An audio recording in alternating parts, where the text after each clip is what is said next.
Ladies and gentlemen, Ecclesiastes, Ecclesiastes 7 says, a good name is better than precious ointment, and the day of death than the day of one's birth. Chapter 10, verse 1 says, dead flies cause the ointment of the apothecary to send forth a stinking savor. So a little folly to him that is in reputation for wisdom and honor. Finally, chapter 11, verse 1 says, cast your bread upon the waters, for you shall find it after many days. Your name is an important thing. It's spoken of as an ointment. Now, why the day of death is greater than the day of one's birth, you may ask me. Well, the day that you die to yourself means the end or rest. It means you've come to peace. Whether it's literal death, where you finish your course of life, or whether it is where you're abandoned, trying to put yourself first and self-preservation alone. And this is important because your name, your legacy, is important. But why? Is it your legacy for you? No, your legacy is for others. However, just as how dead flies and a beautiful ointment can bring forth stinking smell, so someone who has folly within them, foolishness, selfishness, etc., can spoil not only his character, but even his wisdom. And then the law of karma. It says, whatever you put out there will come back to you. So if you lie, cheat, steal, it'll come back to you. Your legacy, your name, the ointment, what you're defined by. A lot of people think your name is what you're called or your reputation. No, your name is the effect that you've put out there and benefited other people. Your name is not how people esteem you. Your name is what you do, the effect you've had. So let's start off with science fiction. It was not even imaginable 10 years ago, 20 years ago, that electric cars would be the fastest cars in the world. Fast forward to last year, the end of last year, when the Roadster 2.0 was revealed by Tesla, the second generation Roadster, that it would be the fastest car on planet Earth. If you've ever watched sci-fi films, a lot of them depicted these electric cars. And one such electric car that was seen in Justice League, even for a brief moment, was the GT Mercedes-Benz AMG, which Batman drove. Electric cars are going to be the wave of the future. And science fiction first shows us the possibilities of what is to come. You ever watched Minority Report, you get the idea of what I'm talking about. Elon Musk is also talking about a boring place. That is, a connection of roadways underneath the surface of the earth, sort of like subways or tunnels, where cars move on certain sort of traffic moves underneath the ground. This will soon become a reality. How will we receive this reality is completely up to us.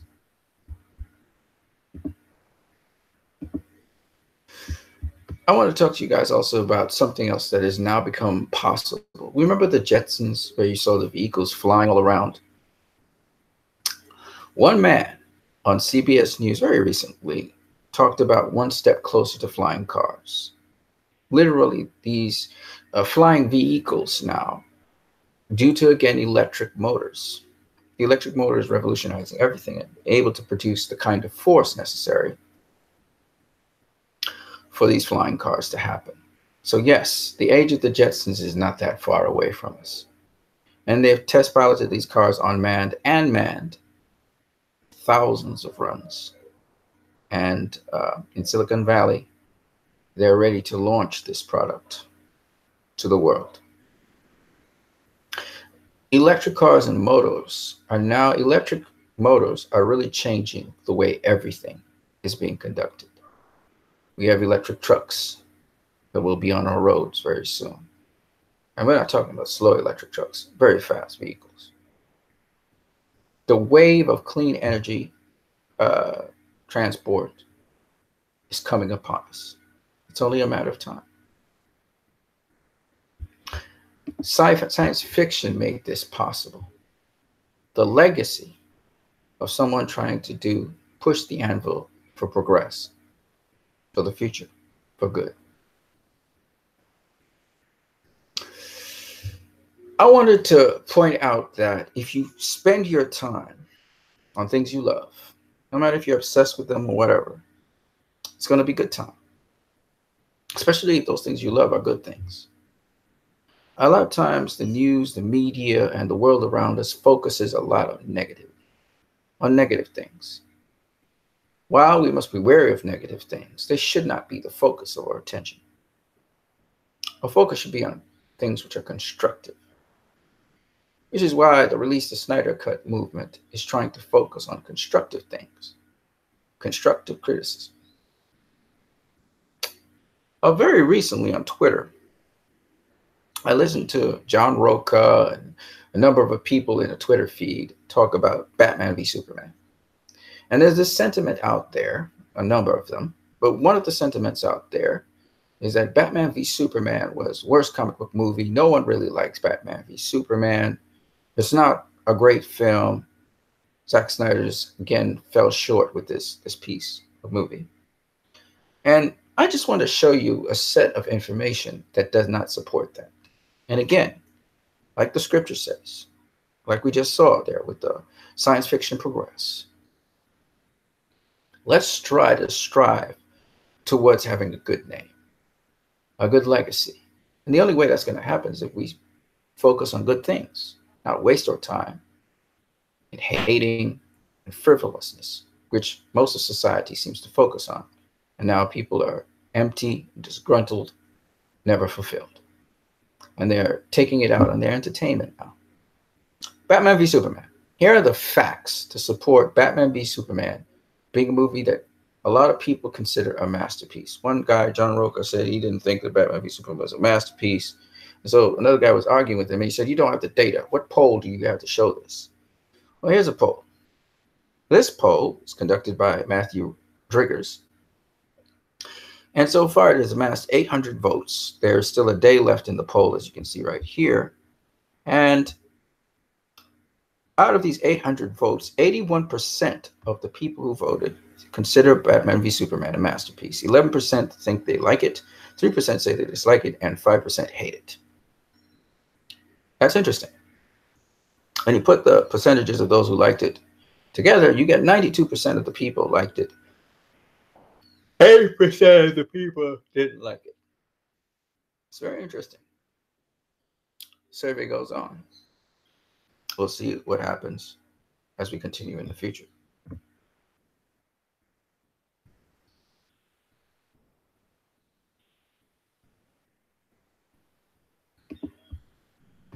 But I want to show you a couple other pieces of data and information, which I think is very important.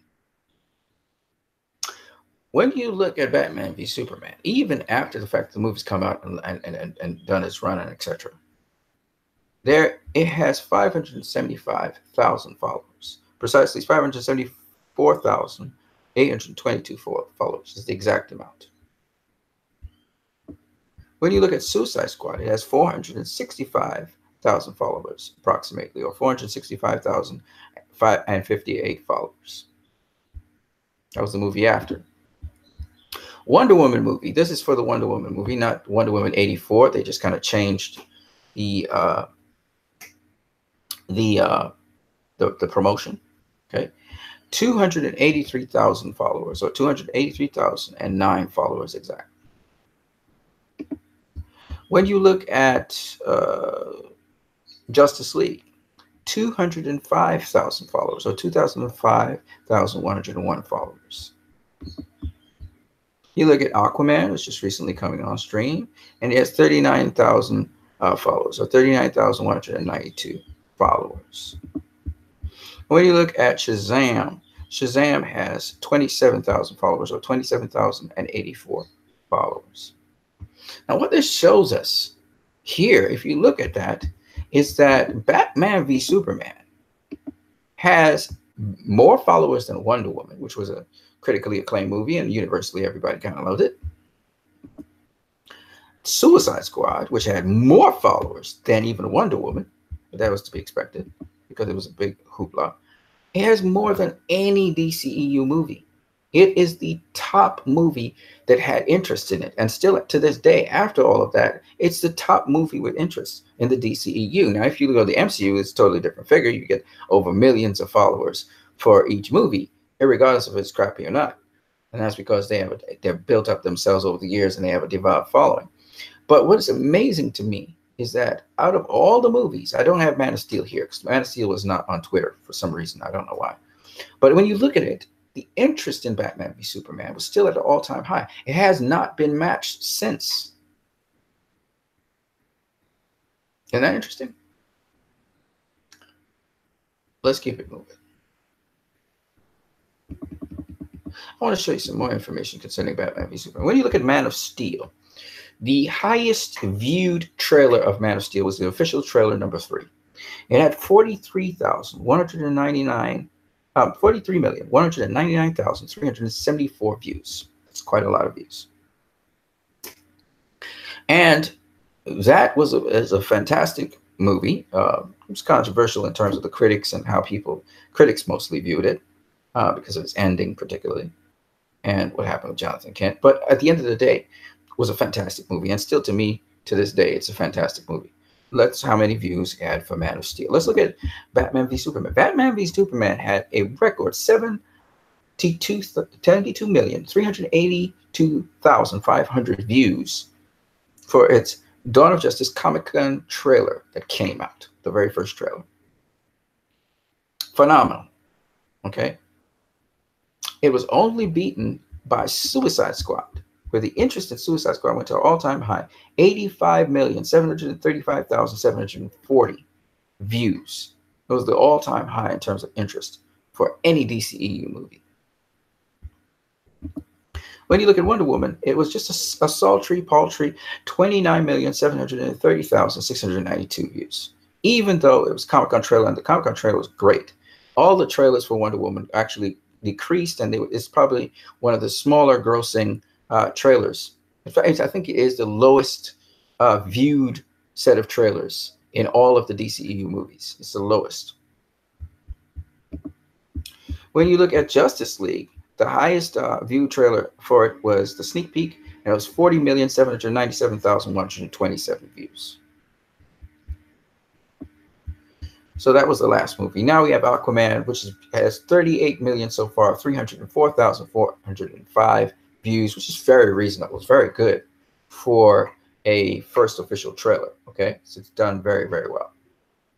And maybe the views will go up. So that means there's more interest. Shazam had the lowest of them all, 18,189,598. It's the official teaser trailer. Now, what's interesting about this is, once again, Batman v Superman is not the highest viewed trailer that it has out there, but it's the second highest after Suicide Squad, because that was a highly anticipated movie. Even more than Batman v Superman, Suicide Squad was the most highly anticipated movie of the year. Now, what's amazing to me is that when you look at Batman v Superman, and you look at this data I just gave you, and even look at the poll that I just gave you, it's clear that Batman v Superman, a lot of people had interest in Batman v Superman before it came out, and a lot of people had interest in it after it came out, and a lot of people have interest in it even now, to this day. So it's really an untrue saying for people to say, especially John Roker and all these guys, to say that people don't have interest in Batman v Superman, and that was a terrible movie. And then for people to say it wasn't a masterpiece, from the poll that we see, most people thought it was a masterpiece. But let's just keep it going because there's something else people say. Usually people say when you talk about Batman v Superman, people use the term Martha and they laugh about that. And that for some reason is a joke to them. And I always thought that when people did that, they reminded me of this. To me, those people behave like that. They remind me of someone who has some challenges. I call them special people. Okay? Every time, this is the thought that comes to my mind. When people laugh at a Martha joke, I'm like, because it doesn't make any sense to me. It never made sense to me why Martha, or even calling the name Martha, is somehow putting down Batman v Superman. It's literally the heart of Batman v Superman. It's the great thing about Batman v Superman. So generally, when I see people say Martha, this is what comes to my mind. Someone who's very special. Special needs people. Because you had to have fallen on your head to think that was funny for some reason. And all those Martha means to me are stupid. So that's what I think of when I think of somebody cracking a Martha, what they think is a Martha joke. Because I don't understand how one of the best things in a movie could be one of the worst things in that movie.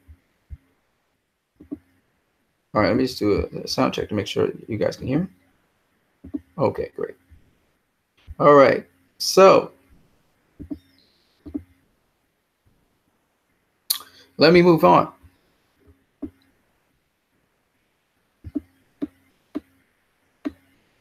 Because there is a little bit more we have for you. There was another poll done, I told you guys, by Antoine. The poll is now completed. And this had to do with a breakdown of the Snyder Cut. As you know, my poll also was done, so you'll see that as well.